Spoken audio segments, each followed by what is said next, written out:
Biology का objective आज से हम लोग का शुरू हो रहा है और पहला प्रश्न आपके सामने है, मनुष्य में सांस छोड़ने और लेने की क्रिया को क्या कहते हैं? सर, सांस लेना और छोड़ना ये तो श्वसन के अंतर्गत आता है।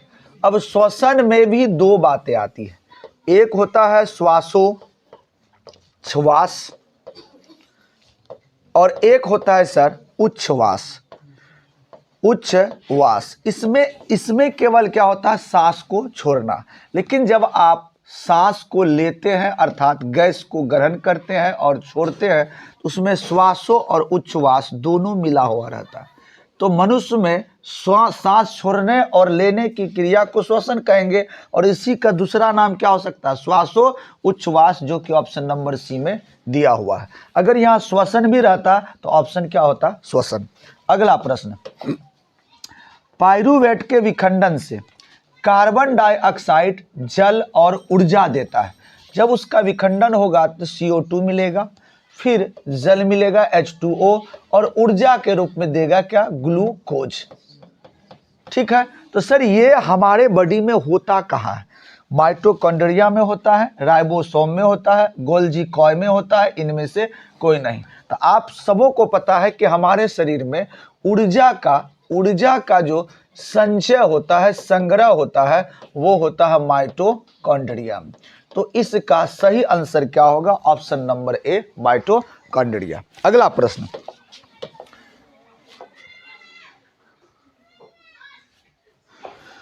है तिलचिट्टा में कितने जोड़े श्वसन रंध्र पाए जाते हैं? तिलचिट्टा में टोटल 10 जोड़े श्वास रंध्र पाए जाते हैं, यानी कि तिलचिट्टा में टोटल 20 छिद्र होते हैं। कितने? 20। और हमारे शरीर में, हमारे नाक में कितने होते हैं? 2। अगला प्रश्न है, कौन सी क्रिया सभी जीवों के लिए अनिवार्य है? ऑप्शन ए श्वसन, बी परिवहन, सी संचरण, डी इनमें से कोई नहीं। अगर आप सांस नहीं लीजिएगा तो आप जीवित ही नहीं रह सकते, इसलिए आपका सही ऑप्शन क्या होगा, ए अति आवश्यक है। श्वसन के दौरान कितने प्रतिशत ऊर्जा ताप के रूप में निष्कासित हो जाता है? जब हम सांस को छोड़ते हैं तो देखे होंगे उष्मा निकलता है, और कितना प्रतिशत, हमारे शरीर का कितना प्रतिशत उष्मा बाहर निकलता है? तो आप कहोगे सर 20% ऊर्जा हमारे शरीर से हर समय श्वसन द्वारा बाहर निकलता है। 6 नंबर का सवाल आपके सामने है, मानव में श्वसन वर्णक कहाँ पाया जाता है? ऑप्शन है प्लाज्मा, बी लासिका, सी हीमोग्लोबिन और D WBC white blood cell. आप सबों को पता है कि हमारे शरीर में ऑक्सीजन को लेके जाना और ऑक्सीजन को लाना, ये दोनों ही काम हीमोग्लोबिन करता है। और शुद्ध रक्त को हम कहते हैं ऑक्सी हीमोग्लोबिन, क्योंकि इसमें ऑक्सीजन क्या हो जाता है, मिल जाता है। और यही रक्त जब अशुद्ध होकर लौटती है तो उसको हम कहते हैं कार्बोक्सी हीमोग्लोबिन। ये दोनों बातें आप लोगों ने पढ़ा होगा। तो हमारे शरीर में इस गैस को लाने और ले जाने वाला कौन है इनमें से? तो आप कहोगे सर हीमोग्लोबिन। अगला प्रश्न है, दही के जमाने में कौन सी क्रिया सहायक है? सभी लोग जानते हैं दही जमाने के लिए किसकी होना आवश्यक है? किण्वन की। और दही में पाया कौन सा अम्ल जाता है? तो आप कहोगे सर लैक्टिक अम्ल। लैक्टिक अम्ल, ये लैक्टिक अम्ल कौन सा जीवाणु छोड़ता है? आप कहोगे सर लैक्टोबैसिलस नामक जीवाणु छोड़ता है। किस क्रिया के द्वारा? तो आप कहोगे किण्वन के द्वारा। अगला प्रश्न 8 नंबर का प्रश्न है, कीटों के प्रमुख श्वसन अंग क्या कहलाते हैं? कीट कहाँ से लेता है? नसा छिद्र से, फेफड़ा से, गलफड़ा से या ट्रेकिया से? आप कहोगे ट्रेकिया से। अगला प्रश्न, एटीपी में फॉस्फेट की संख्या कितनी होती है? हमारे शरीर में जो ऊर्जा स्टोर रहता है वो एटीपी के रूप में रहता है, इसे हम लोग ऊर्जा मुद्रा भी कहते हैं। जैसे आपके पास बहुत ज़्यादा पैसा हो जाता है ना, तो आप पैसा को एक एक करके कहाँ जमा करते हैं? बैंक में। उसी प्रकार से हमारे शरीर में जो ऊर्जा का टुकड़ा होता है उसे एटीपी कहते हैं, और ये जमा कहाँ होता है? माइटोकॉन्ड्रिया में। तो अब यहां प्रश्न है कि सर एटीपी में, चूंकि एटीपी में पी लगा तो फॉस्फेट है, इसमें कितने फॉस्फेट होते हैं? तो हम कहेंगे सर इसमें टोटल 3 फॉस्फेट होते हैं। अगला प्रश्न, मछली का मुख्य श्वसन अंग क्या है? सभी लोग जानते हैं गलफड़ा या गिल्स। स्टोमाटा पौधे के किस अंग में पाया जाता है? ऑप्शन देखिए, पत्ती में, तना में, जड़ में, शाखा में। सही बात होगा सर पत्ती में। अगला, ग्लाइकोलाइसिस की क्रिया संपन्न कहाँ होती है? ऑप्शन देखिए, माइटोकॉन्ड्रिया में, राइबोसोम में, गोल्जी काय में, कोशिका द्रव में। सही ऑप्शन होगा कोशिका द्रव में। अगला, टिड्डा और तिलचिट्टा में श्वसन किसके द्वारा होता है? ऑप्शन देखिए, नसा छिद्र, फेफड़ा, गलफड़ा या गिल्स। सारे लोग जानते हैं कीट पतंगों में जो भी श्वसन होता है वो कहां से होता है? ट्रेकिया, एक लंबी पाइप के द्वारा, क्योंकि उसमें फेफड़ा नहीं पाया जाता है। अगला प्रश्न है, किस प्रकार के श्वसन से अधिक ऊर्जा मुक्त होती है? वायवीय, अवायवीय, दोनों, इनमें से कोई नहीं। वायवीय, अवायवीय ऊर्जा में क्या होगा सर? ये ऑक्सीजन की उपस्थिति में होगी और बहुत अधिक ये ऊर्जा मुक्त करती है। आपने पीछे पढ़ा कि जब हम सांस छोड़ते हैं तो 20% तो उष्मा के रूप में ही ये ऊर्जा निकल जाती है। फिर ऊर्जा अगर जो बनता है तो 30.5 किलो कैलोरी ऊर्जा का भी निर्माण होता है। तो बहुत हैवी ऊर्जा निर्माण होता है वायवीय श्वसन में। ऑप्शन आप मार के आइएगा, वायवीय श्वसन। अगला प्रश्न है बाबू, अमीबा और पैरामीशियम में श्वसन गैसों का आदान प्रदान किसके द्वारा होता है? अमीबा और पैरामीशियम में श्वसन गैसों का आदान प्रदान किसके द्वारा होता है? ऑप्शन ए, नसा छिद्र। नसा छिद्र आपने पढ़ा होगा अमीबा के बारे में, कहीं इसमें नसा छिद्र होता नहीं, इसके छिद्र को हम कहते हैं कूटपाद। एक बात तो आपने ये पढ़ा है। दूसरा, फेफड़ा होता ही नहीं है। कोशिका झिल्ली द्वारा, जी, ये बना होता किसके द्वारा? कोशिका झिल्ली। और ट्रेकिया किसमें होगा? तो कीट पतंगों में, जिसमें एक सिंगल पाइप होगा। तो सही ऑप्शन क्या होना चाहिए? कोशिका झिल्ली द्वारा इसमें गैसों का आदान प्रदान होता है। भोजन किसके द्वारा ग्रहण करते हैं? कूटपाद के द्वारा। अधिकतर पाचन किसके द्वारा होता है अमीबा में? तो अंतःग्रहण द्वारा। क्लियर है? आगे इस पर भी प्रश्न हम लोग पढ़ेंगे। अगला प्रश्न है, श्वसन का मध्यवर्ती पदार्थ क्या है? जब श्वसन होगा तो उसका बीच वाला पदार्थ क्या है? आपको यही प्रश्न एक और पूछेगा कि सर मरुस्थलीय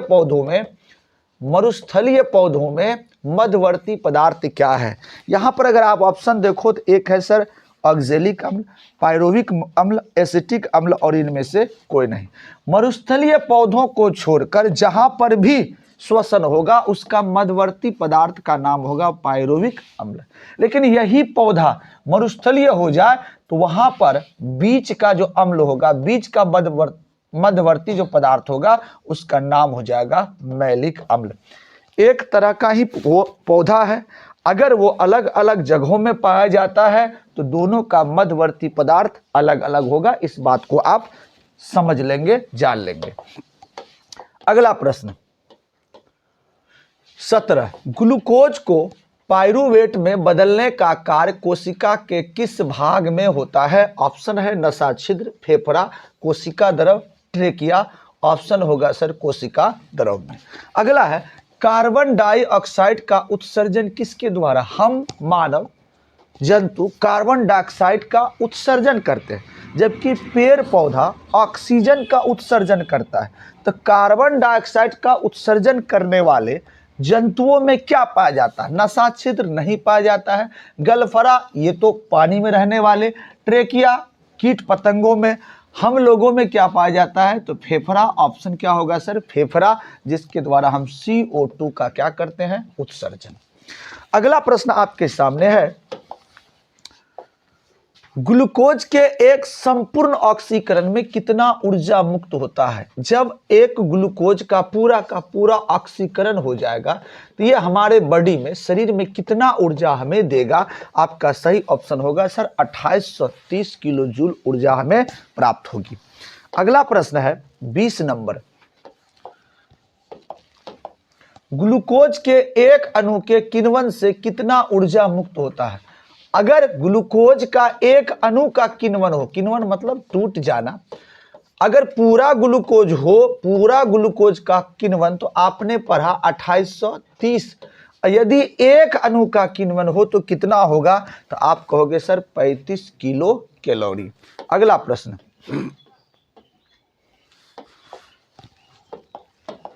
किस जंतु में श्वसन फेफड़ा द्वारा नहीं होता है? मनुष्य में फेफड़ा होता है, मनुष्य का ही एक प्रजाति है बंदर, उसमें भी होता है।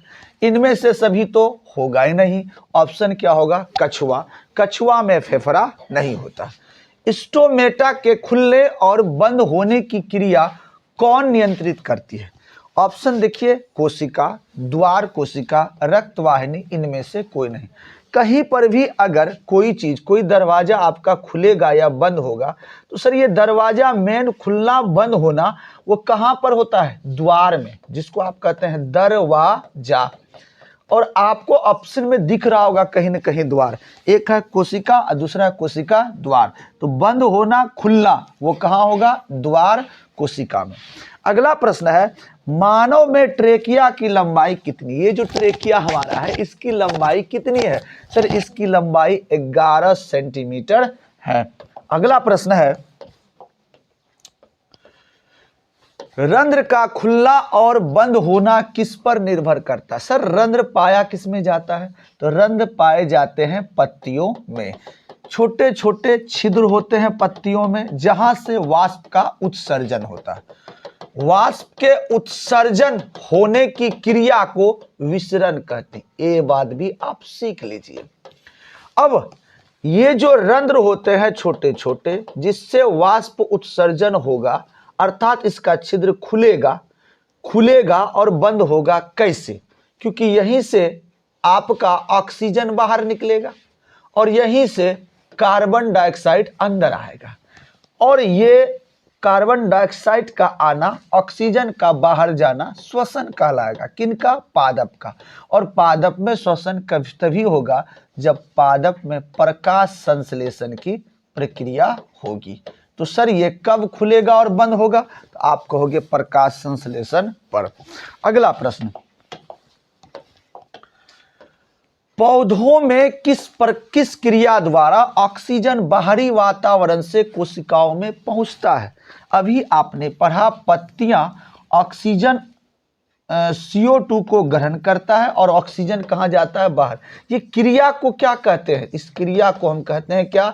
विसरण। ऑप्शन नंबर बी दिख रहा होगा।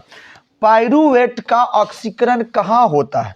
ऑप्शन ए पेशी कोशिका में, बी आंतरिक कोशिका में, सी बाह्य कोशिका में, डी इनमें से कोई नहीं। आपका सही आंसर होगा पेशी कोशिका में।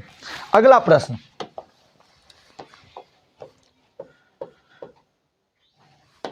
अवायवीय श्वसन कोशिका के किस भाग में होते हैं? अवायव श्वसन, ऑप्शन नंबर ए है नसा छिद्र, बी फेफड़ा, सी कोशिका द्रव और डी ट्रेकिया।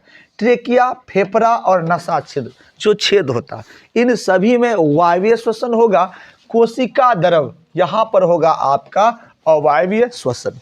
अगला, क्रेब्स चक्र की क्रिया कहां होती? सभी जानते हैं माइटोकॉन्ड्रिया में।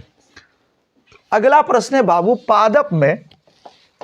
पादप में अवायवीय या अनाक्षी श्वसन का अंतिम उत्पाद क्या है? सर जब वायवीय श्वसन होता है तो वायु श्वसन में अंतिम उत्पाद क्या होता है? ग्लूकोज। और अवायवीय श्वसन में अंतिम उत्पाद जो होगा वो होगा ethyl alcohol. Option number B. अगला प्रश्न, किसको कोशिकीय ईंधन कहा जाता है? ऑप्शन देखिए, ए ग्लूकोज, बी इथाइल अल्कोहल, सी प्रोटीन, डी जल। आप कहोगे सर कोशिका का जो ईंधन है, कोशिका का जो ऊर्जा है, वो किसे कहा जाता है? ग्लूकोज को।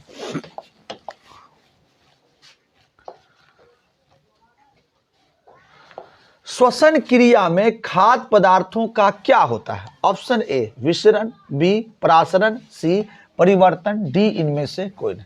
जब हम किसी भोजन को खाते, हमारे पेट में गया, हम बहुत सुंदर रोटी और सुंदर सा सब्जी खाए, लेकिन आप क्या देखते हैं सुबह सुबह कि आपने रोटी खाया सफेद और सब्जी खाया पीला, लेकिन सुबह का जो मल है ना वो कलरफुल हो जाता है। हुआ क्या सर? तो आपके भोजन में हुआ क्या? आपके भोजन में हुआ परिवर्तन। अब आपसे पूछ देगा कौन सा परिवर्तन हुआ, तो आपने परिवर्तन पढ़ा है दो, एक पढ़ा है रासायनिक और एक पढ़ा है भौतिक। अब आप कहोगे सर रासायनिक परिवर्तन क्या होता है? तो रासायनिक परिवर्तन वह है जब किसी पदार्थ को दूसरी अवस्था में बदल दे, तो फिर उन्हें हम पहली अवस्था में जब नहीं ला पाएंगे उसे कहेंगे रासायनिक पदार्थ। अगर हम किसी पदार्थ को दूसरी अवस्था में बदल देते हैं और पुनः उसको हम वापस लेके आ जाते हैं, जैसे जल को हम बर्फ में बदल दिए, फिर बर्फ को हम जल में बदल दिए, तो इस परिवर्तन को हम कहेंगे भौतिक। लेकिन यहीं पर आप बेसन से कचरी बना लीजिए और आप कहिएगा सर कचरी से फिर हम बेसन बना लेंगे, संभव ही नहीं है। तो इसको आप कहोगे कौन सा प्रक्रिया? रासायनिक। तो अब आप बताइए, जब आप भोजन करते हैं और वो मल मूत्र में बदल जाता है, क्या आप उनको पुनः भोजन रोटी और सब्जी में बदल सकते हैं? कहेंगे नहीं। तो वो कौन सी प्रक्रिया हो जाएगी? रासायनिक। तो क्वेश्चन आपका यहाँ पर है क्या कि श्वसन क्रिया में खाद्य पदार्थों का क्या होता है? आप बोलोगे परिवर्तन। कहेगा कैसा परिवर्तन? तो आप कहोगे रासायनिक परिवर्तन। अगला प्रश्न है तिलचिट्टे के रक्त को क्या कहा जाता है? आपको पता होगा तिलचिट्टा का जो रक्त होता है ना वो सफेद होता है और मानव का जो रक्त होता है वो लाल होता है। सफेद रक्त को हम कहते हैं हीमोलिम्फ। हरे पौधों में पोषण की विधि क्या कहलाती? हरे पौधों में पोषण की विधि क्या कहलाती? सर पौधे अपना भोजन स्वयं बनाते हैं और स्वयं बनाने वाले भोजन जीवों में स्वपोषण होता है। प्रोटीन और इसके यौगिक के संश्लेषण के लिए कौन सा तत्व अनिवार्य है? सर प्रोटीन बना ही है नाइट्रोजन क्षार से, जिसको आप कहते हैं अमीनो एसिड, और अमीनो एसिड में होता है नाइट्रोजन क्षार, नाइट्रोजनी क्षार। और हमारे बॉडी में कुल 5 प्रकार के नाइट्रोजनी क्षार पाए जाते हैं। इसमें से आपका सही ऑप्शन होगा बी, नाइट्रोजन।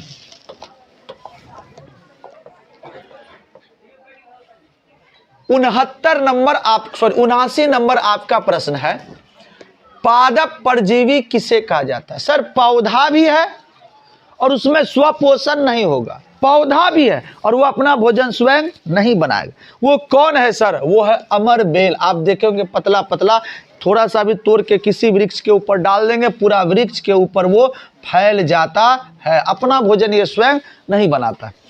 कौन सी पेशी भोजन को आगे धकेलने में सहायक होता है? जब हम भोजन करते हैं ना, बढ़िया से अगर ये भोजन यहाँ नहीं मिला, म्यूकस नहीं मिला, चिपचिपा नहीं मिला, तो हम जब खाते तो हमारा गला में लसक जाता, हम कर दो तो ये भोजन को धकेलने का काम कौन करता है? तो भोजन को धकेलने वाले स्फिंक्टर होते हैं। ऑप्शन नंबर ए कौन होता है सर? स्फिंक्टर। अगला प्रश्न है स्टार्च को तोड़ने वाला एंजाइम कौन है? सर स्टार्च को कौन? स्टार्च बोले तो वसा, वसा को कौन तोड़ता है? ऑप्शन देखिए, pepsin, trypsin, amylase, rennin. Sir pepsin और ट्रिप्सिन ये प्रोटीन को तोड़ेगा, रेनिन दूध के प्रोटीन को दही बनाएगा। तो वसा में बचा कौन? एमाइलेज। ऑप्शन नंबर सी, छांट छांट के बनाओगे सही बनेगा। वसा, अम्ल और ग्लिसरॉल का अवशोषण कहाँ होता है? वसा का, अम्ल का और ग्लिसरॉल का अवशोषण कहाँ होता है? रक्तवाहिनी, वायु कोष्ठक, लिम्फ वाहिनी, इनमें से कोई नहीं, आप बोलोगे लिम्फ वाहिनी में। पाचन क्रिया कहाँ पूरी होती है? आपको हमने बताया छोटी आंत में। छोटी आंत में कैसे होती है? तो सर ये आपका छोटी आंत, आप अगर समझो तो ये हमारा अमाशय है, लगभग में मैं अमाशय बना रहा हूं, आप थोड़ा सा चित्र देख के शर्माइएगा नहीं। ये आपका छोटी आंत लगभग में हमने बनाया। अब छोटी आंत में 3 भाग, पहला को कहते हैं डेडुनम, दूसरा को कहते हैं बीच वाला जेजुनम और लास्ट वाला को कहते हैं इलियम। आप लोगों ने पढ़ा होगा क्लास में, डेडुनम, जेजुनम और इलियम। पूछेगा कि छोटी आंत के सबसे पहले भाग को क्या कहते हैं? डेडुनम। मध्य वाले भाग को क्या कहते हैं, जेजुनम, और अंतिम भाग को इलियम। भोजन का अंतिम पाचन कहाँ होता है, इलियम में। सर यहाँ पर क्या होता है, सर यहाँ विलाय नामक स्त्रावी ग्रंथियां पाया जाता है। विलाय, यहीं पर जितने भी भोजन आएंगे उसके अंदर विटामिन, प्रोटीन, ये सारे चीजों का जो अवशोषण होगा यही करेगा विलाई। और ये विलाई कहाँ पाया जाता है, इलियम में। तो यह भी प्रश्न पूछा जा सकता है कि छोटी आंत में भोजन का पाचन पूर्ण कहां होता है, आप कहोगे इलियम।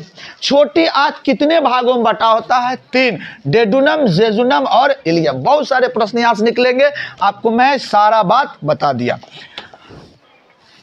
तो प्रश्न था पाचन क्रिया कहाँ पूरी होती है, तो छोटी आंत। अगला प्रश्न है, दांत के ऊपर पाई जाने वाली कठोर परत। ये जो दांत है, ये दांत 2 चीजों से बना होता है, 2 तरह के ऊतक होते हैं। एक बाहरी चमचमाता हुआ जिसको हम कहते हैं इनेमल, और अंदर वाला जो होता है वो डेंटाइन होता है। अंदर वाला डेंटाइन, कभी ये खया जाए, ये पूरा ज्यादा थोड़ा सा मसल जाने पर यानी कि टूट जाने पर आपको जो है ना कुछ अजीब ढंग का महसूस होगा। ज्यादा खट्टा भी खाइएगा तो दांत सिहरेगा। क्यों, क्योंकि वो खट्टा कहां तक पहुंच जाता है, डेंटाइन तक। लेकिन ऊपर वाला परत वो है इनामेल, इसी को चकाचक रखना बहुत जरूरी है। और ये हमारे शरीर का सबसे कठोर अंग होता है। और आप कहोगे ऑप्शन नंबर इनेमल। 85, विषमपोषी जीव अपने उत्तरजीविता के लिए किस पर आश्रित होते? विषमपोषी, जो अपना भोजन स्वयं नहीं बनाते, वो किस पर निर्भर रहेंगे? सर वो रहेंगे हरे और स्वपोषी पौधों पर। क्षुद्रांत्र या छोटी आंत के भीतर सतह पर पाया जाने वाला ऊर्जा अवशोषक भाग कौन सा है? छोटी आंत के सबसे लास्ट में कौन सा पाया जाता है जो ऊर्जा का अवशोषक है? हम अभी आपको बताए इलियम। ऑप्शन नंबर यहाँ पर तो इलम भी है और यहाँ है विलाई और दीर्घरोम। तो ऊर्जा का अवशोषण कौन करता है? इलियम के अंदर क्या रहता है? विलाई। ऊर्जा अवशोषण का काम क्या करता है? विलाई। तो आपका ऑप्शन होगा विलाई। इसी का दूसरा नाम क्या है? दीर्घरोम।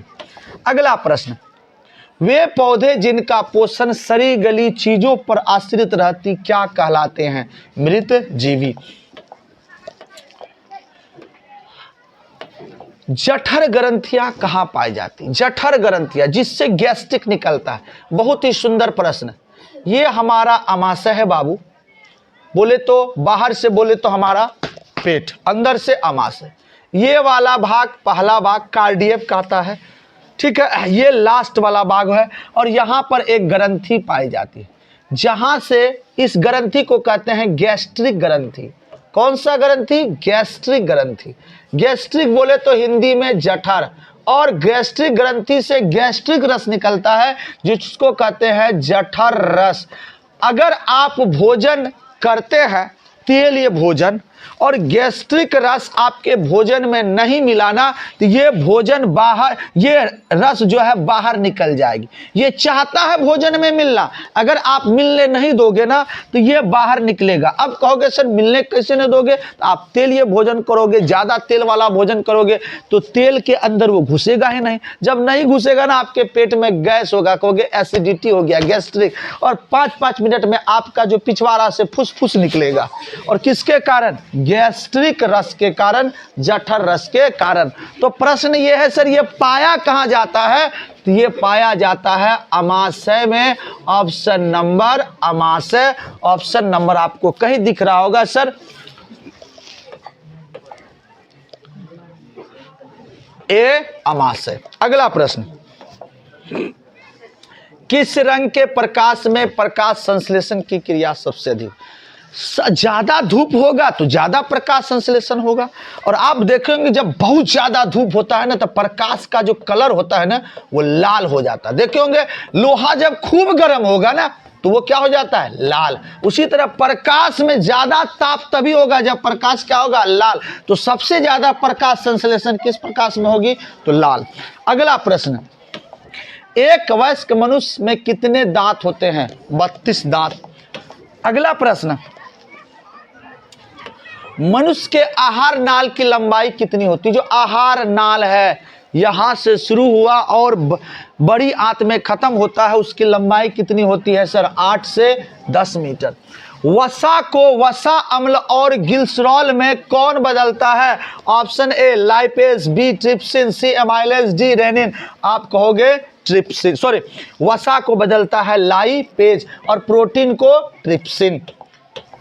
अगला प्रश्न है बाबू, पौधों में वाष्प उत्सर्जन किस भाग द्वारा होता है? सभी जानते हैं, पत्तों द्वारा।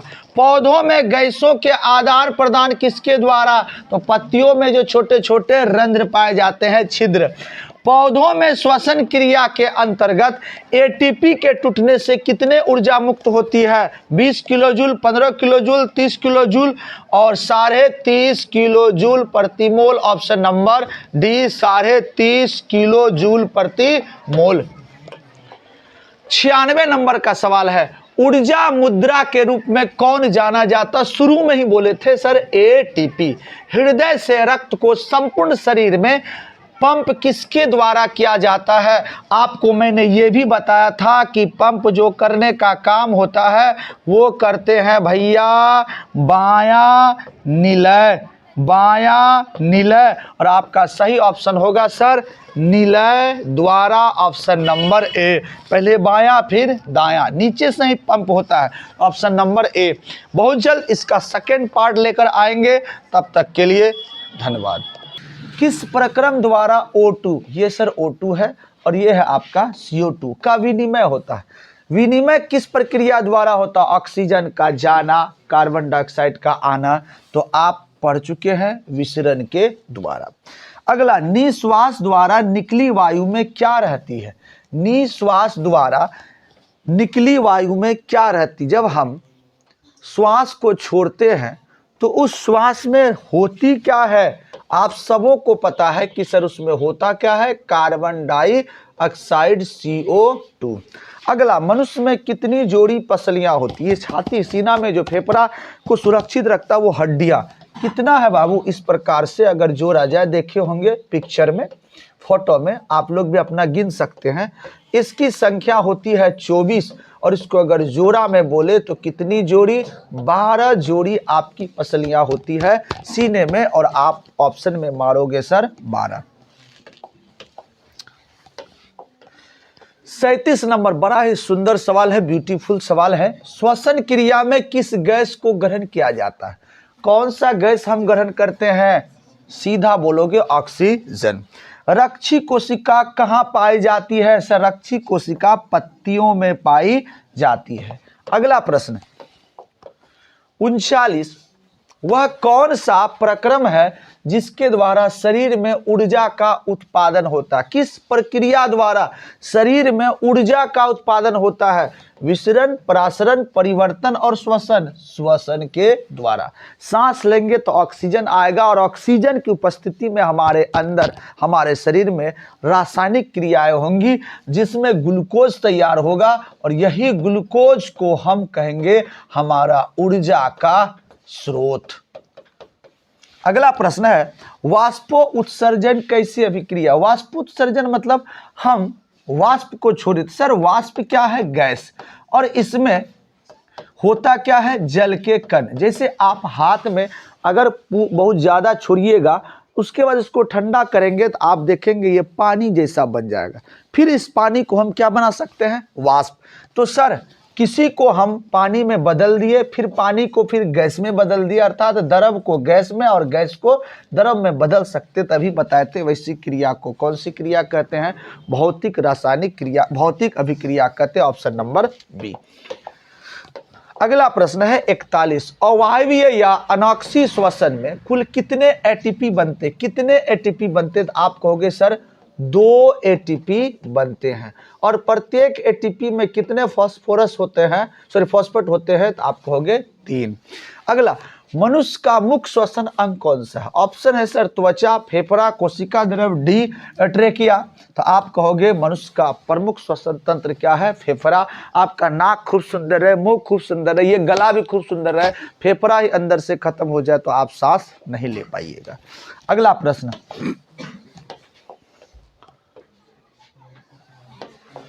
श्वसन 1 मिनट में कितना बार होता? जब आप सांस लेते, सांस लेना और छोड़ना को एक श्वसन कहते हैं। सर 1 मिनट में आप कितना बार सांस ले सकते हैं? कम से कम आप 14 बार और ज़्यादा आप 16 बार। तो आप कह सकते हैं 14 से 16, ऑप्शन नंबर सी 14 से 16 बार। अब कहेगा इस श्वसन लेने के दौरान हमारा हृदय कितना बार धड़कता है? तो आप तब कहोगे सर 72 टाइम्स। अगला प्रश्न है मानव हृदय में कितने कक्ष होते हैं?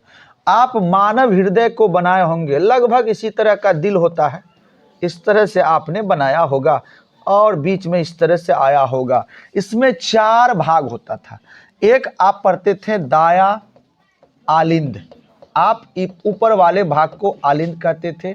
फिर इधर हो गया सर बाया आलिंद, बहुत अच्छा से आप लोगों ने इन सब चीज़ों को पढ़ा होगा। फिर ये हुआ दाया निलय और आप इसको कहोगे बाया निलय। तो आपको कितना भाग मिला? 4। अब कहेगा सर पूरा का पूरा जो हृदय है ये रक्त को पंप करता है, क्योंकि यही रक्त को भेजता है और यही रक्त लाता है। भेजने वाला धमनी और जो लाता है उसको आप क्या कहते हैं? सीरा। दो तरह की रक्त वाहिनियां होती है। अब सर इसको पंप कौन करता है? बाया आलिंद, दाया आलिंद, बाया निलय या दाया निलय? तो जब भी पंप होगा ऊपर से होगा कि नीचे से? तो नीचे से। हर हाल में आप किसी पानी को अगर ऊपर चढ़ाओगे तो ऊपर ही नहीं चिपोगे, आप कहाँ चिपोगे? नीचे। अब जब नीचे तो बाया या दाया? तो आप कहोगे सर बाया से शुरू करेंगे। कहाँ से शुरू करेंगे? बाया। तो पंप करने का काम कौन करता है? बाया निलय। और आपका प्रश्न यह है मानव हृदय में कितने कक्ष है? गिन लीजिए कितने हैं? Option number D 4। सिंपल प्रश्न है, बहुत सुंदर प्रश्न है। अगला प्रश्न है मानव हृदय का औसत रक्त प्रकुंचन या सिस्टोलिक दाब कितना होता है? यानी कि इसको आप ब्लड प्रेशर भी कहते हैं कि समान मनुष्य का रक्त दाब या ब्लड प्रेशर कितना होता है? तो आप पढ़े हैं 80/120 mm, यानी कि कम से कम 80 mm Hg होना चाहिए, ज़्यादा से ज़्यादा कितना? 120 mm Hg होना चाहिए। ऐसा ऑप्शन आपको दिख रहा होगा 80 से 120 mm Hg, ऑप्शन नंबर क्या? सी। अगला प्रश्न आपको दिख रहा होगा 46 नंबर। पादप में जाइलम किसके लिए उत्तरदायी होता है? सर जाइलम का क्या काम है? आप पढ़े हैं कि सर पादप में 2 ऐसे वाहिनियां होती है, एक जाइलम और दूसरा होता है फ्लोएम, जो पौधों में भोज्य पदार्थ और जल सामग्री का स्थानांतरण करती है, यानी कि लाने ले जाने का कार्य करती है। तो सर जाइलम किनका करता है? तो जाइलम भोजन का करता है। सर फ्लोएम किसका करता है? फ्लोएम जल और खनिज लवण का करता है। तो सवाल यहाँ पर यही है कि सर पादप में जाइलम किसके लिए उत्तरदायित्व है? तो आप कहोगे सर जाइलम भोजन के वहन के लिए उत्तरदायी है। अब फ्लोएम कहेगा तो फ्लोएम में बोलोगे सर यह जल और खनिज लवण के लिए उत्तरदायी है।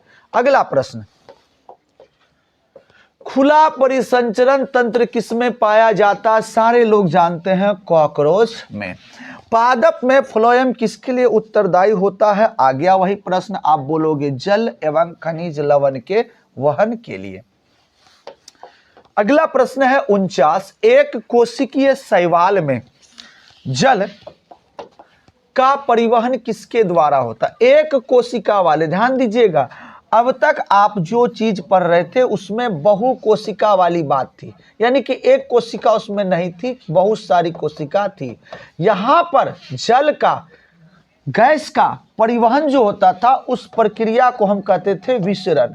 लेकिन जब बहुकोशिकीय से एक कोशिका वाले जीवों में चले आएंगे तो विसरण के जगह हो जाएगा परासरण। तो आपका सही ऑप्शन क्या होगा? बी सर परासरण। अगला प्रश्न, रक्त का थक्का बनाने में कौन सहायक होता है? सभी जानते हैं प्लेटलेट्स या रक्त बिंबाणु। यही हमारे हाथ कट जाने के बाद थोड़ी देर में वहां जम करके रक्त का थक्का बना देता है और रक्त को रोक देता है। कुछ लोगों में इनकी कमी होती है जिससे अगर उसका शरीर का कोई भी अंग कट जाए तो बहुत अधिक रक्त का प्रवाह होता है और उनकी मृत्यु तक भी हो जाती है। चलिए अगला प्रश्न है, प्रकृति में ऑक्सीकरण का संतुलन कैसे बना रहता है? सर प्रकृति में ऑक्सीजन और कार्बन डाइऑक्साइड दोनों मौजूद है। कितना कितना? तो आप कहोगे सर लगभग 21% ऑक्सीजन है और 0.03% कार्बन डाइऑक्साइड। अगर इनकी मात्रा बढ़ जाए तो भी वायु प्रदूषण, इनकी मात्रा घट जाए तो भी वायु की प्रदूषण। सर ये नियंत्रित कब रहेगा? तो जब इनका और इनका क्या होगा? आदान प्रदान। अगर कहे तो मानव ऑक्सीजन को ग्रहण करेगा और CO2 को छोड़ेगा। यही चीज पेड़ पौधों के लिए जरूरी है। पेड़ पौधों को जीवित रहने के लिए CO2 चाहिए और वो छोड़ेगा क्या? ऑक्सीजन। और ये तभी होगा जब हमारे बीच कौन सी प्रक्रिया होती रहेगी? प्रकाश संश्लेषण। अगर पेड़ पौधा को ही काट दे तो ऑक्सीजन ये छोड़ेगा ही नहीं, पूरा का पूरा वातावरण में कार्बन डाइऑक्साइड भर जाएगा और वायु जहरीली हो जाएगी, मानव सभ्यता ही समाप्त हो जाएगी। तो सर संतुलन के लिए क्या आवश्यक है? आप कहोगे प्रकाश संश्लेषण, ऑप्शन नंबर सी। 52 प्रकाश संश्लेषण द्वारा किसकी प्राप्ति होती है? जब प्रकाश संश्लेषण होता है, आप लोगों ने पढ़ा होगा कि CO2, फिर H2O, फिर सूर्य प्रकाश आता होगा, फिर जो है पर्णहरित क्लोरोफिल आता होगा, फिर जाके यहाँ तैयार क्या होता था? तो आप लोगों ने तैयार किया था ग्लूकोज। तो सवाल यही है, प्रकाश संश्लेषण द्वारा किसकी प्राप्ति होती है? आप बोलोगे सर ग्लूकोज की। प्रकाश संश्लेषण क्रिया में ऑक्सीजन किस में बाहर निकलता है? सर CO2 भी ग्रहण करता है पौधा और H2O, क्योंकि प्रकाश संश्लेषण के लिए इसकी आवश्यकता है। फिर सनलाइट भी चाहिए इनको और साथ ही साथ पर्णहरित अर्थात क्लोरोफिल भी चाहिए। तो सर हमें जो ये ऑक्सीजन देता है, जहां से हम ऑक्सीजन ग्रहण करते, ये कहां से निकलता? कार्बन डाइऑक्साइड से या जल से? बड़ा ही महत्वपूर्ण प्रश्न है। आप कहोगे सर ये ऑक्सीजन कहां से निकलता है? जल से निकलता है, क्योंकि कार्बन डाइऑक्साइड का जो ऑक्सीजन है वो गंदा हो चुका होता है, पूरा गंदा। ये ऑक्सीजन हमारे लिए आवश्यक नहीं है, या अगर हम इस ऑक्सीजन को ग्रहण करेंगे तो हमारे शरीर में इसका बुरा प्रभाव पड़ सकता है। तो किस ऑक्सीजन को हम ग्रहण करते हैं? जल के। तो आप ऑप्शन नंबर मारोगे सी, जल के ऑक्सीजन। अगला प्रश्न है सर मैग्नीशियम किस में पाया जाता है? ऑप्शन है सर ल्यूकोप्लास्ट, क्रोमोप्लास्ट, क्लोरोफिल और इनमें से कोई नहीं। सर मैग्नीशियम क्लोरोफिल में पाया जाता है और इन्हीं के कारण पत्तियों का रंग हरा होता है। कवक में पोषण की कौन सी विधि होती है? ऑप्शन ए परजीवी, बी प्राणी संपोषी, सी मृतजीवी, डी इनमें से कोई नहीं। कवक सरागला चीज को खाता है और सरागला चीज कहां होगा? मृत पदार्थ में, मृत पदार्थ में। और मृत पदार्थों में जो जीव डिपेंड रहेंगे वैसे जीव को हम कहेंगे मृतजीवी जीव, और इसमें जो पोषण होगा उसे हम कहेंगे मृतजीवी पोषण। सर आपका आंसर होगा ऑप्शन नंबर सी, मृतजीवी पोषण। अगला प्रश्न है बाबू, क्लोरोफिल वर्णक का रंग कैसा होता है? कौन नहीं जानते? पत्तियों का जो रंग हरा होता है वो क्लोरोफिल के कारण ही तो होता है। तो क्लोरोफिल का रंग कैसा हो जाएगा? वर्ण कैसा हो जाएगा? हरा। अगला प्रश्न है कूटपाद किस में पाया जाता है? शुरू में ही बोले हैं कि सर कूटपाद अमीबा में पाया जाता है। मनुष्य के शरीर की सबसे बड़ी ग्रंथि कौन सी है?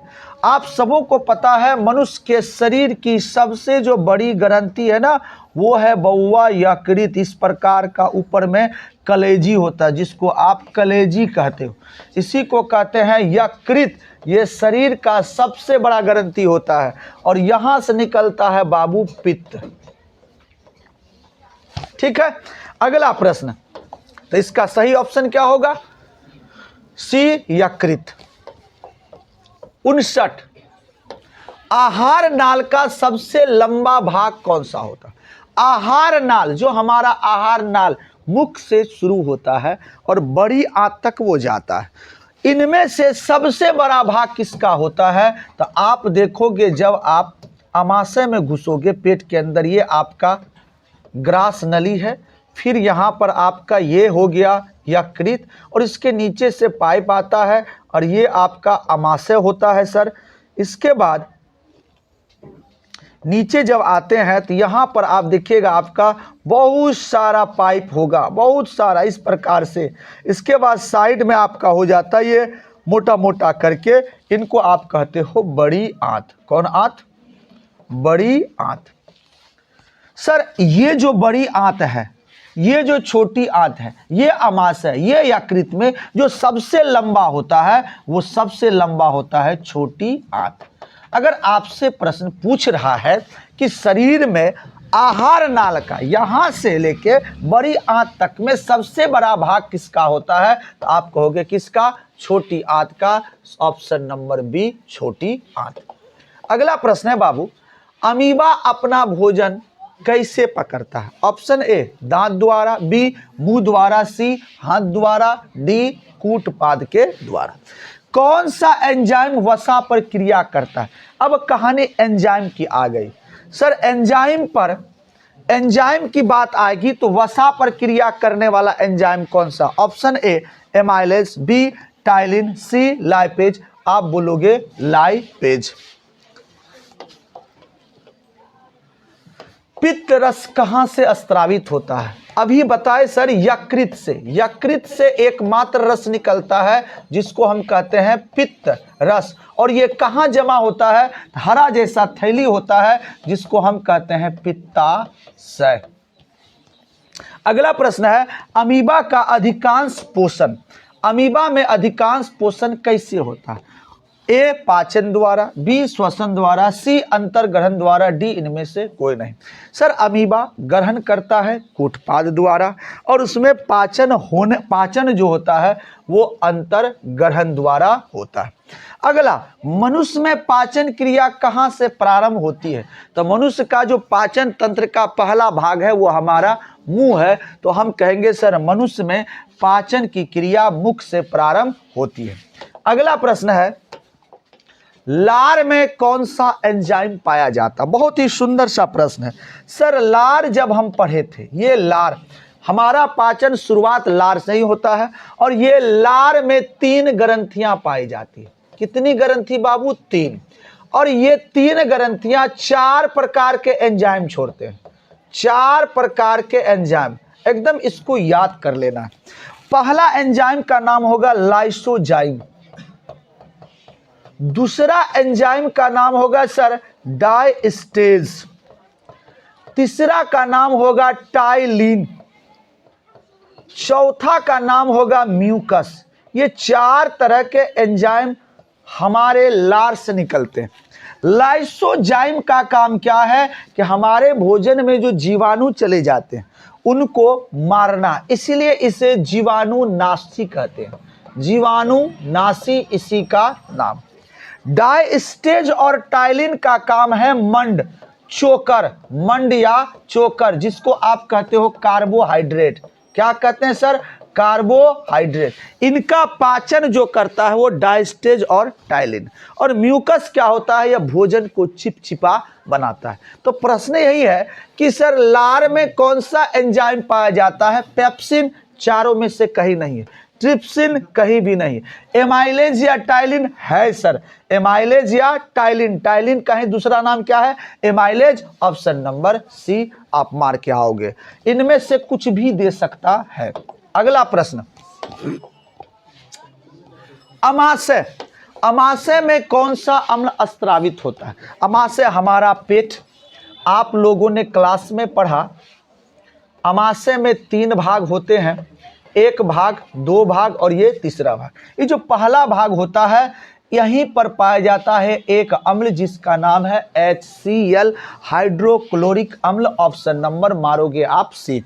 अगला प्रश्न है, किसी मरुस्थलीय पौधे में प्रकाश संश्लेषण के दौरान बनने वाला मध्यस्थ उत्पाद क्या है? पहले ही बता चुके हैं, मैलिक अम्ल। और अगर पौधा मरुस्थलीय न रहे तो वहां बनेगा पायरोविक अम्ल। अगला प्रश्न, शरीर में पाए जाने वाले जैव उत्प्रेरक पदार्थ क्या कहलाता है?